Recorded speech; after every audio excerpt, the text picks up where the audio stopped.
প্রথমত হচ্ছে আমরা একসাথ হয়েছি যেহেতু জুলাই আন্দোলনে এসব শিক্ষকরা ওপেন শিক্ষার্থীদেরকে হুমকি দিয়েছেন, তার প্রতিবাদ স্বরূপ আমরা আজকে এখানে এসেছি। শিক্ষকদের পদোন্নতি দিয়েছে, আমরা প্রশাসনের সাথে কথা বলবো।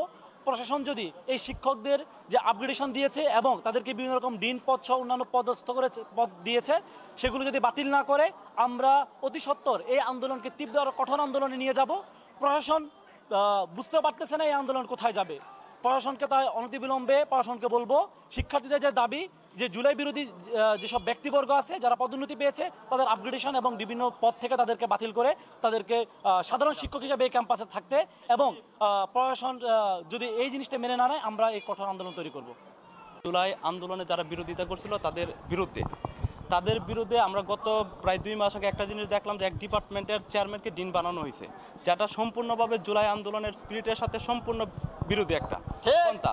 আর এর পরবর্তীতে যে জিনিসগুলো আসছে, গত সপ্তাহে যে রিজন বোর্ড হয়েছে, রিজন বোর্ডের মাধ্যমে 2 জন শিক্ষককে আবার কি আপগ্রেডেশন করা হয়েছে, এটাও সম্পূর্ণভাবে জুলাই আন্দোলনের যে স্পিরিট ছিল সেটার সম্পূর্ণ বিরোধিতা করা হয়েছে। আমরা প্রশাসনের কাছে যে আকুল আবেদন, আমাদের প্রেক্ষাপট, আমরা আন্দোলন করতে আসলে চাই না, আমরা বিশ্ববিদ্যালয়ে আন্দোলন করতেও আসি নাই।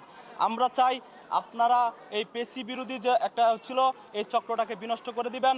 এই চক্র যাতে এই গোপালগঞ্জ প্রযুক্তি বিশ্ববিদ্যালয় আর দাঁড়াতে না পারে সেই জিনিসটা অবশ্যই খেয়াল রাখবেন।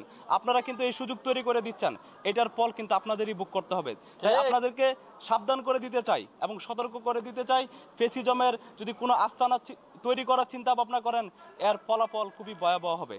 আপনারা এরকম ভুল করার চিন্তাও করবেন না যে ফ্যাসিবাদের দূষকদের পদোন্নতি দিয়ে আপনারা প্রশাসনিক জায়গায় স্থির থাকতে পারবেন। ফ্যাসিবাদের দূষকদের যদি পদোন্নতি স্থগিত করা না হয়, জুলাই বিরোধী যে ফ্যাসিবাদের দূষক ছিল তাদের যদি বিচার কার্য সম্পন্ন করা না হয়, তাহলে প্রশাসনিক ভবনে আপনারা থাকার এখতিয়ার হারাবেন। আমি চাই না ছাত্র সমাজ নিজেদের অধিকার নিজের আদায় করে নেওয়ার জন্য আইন নিজের হাতে উঠা নিতে বাধ্য করবেন না। আইন নিজের হাতে উঠা নিতে বাধ্য হলে তার পরিস্থিতি হবে চরম ভয়াবহ।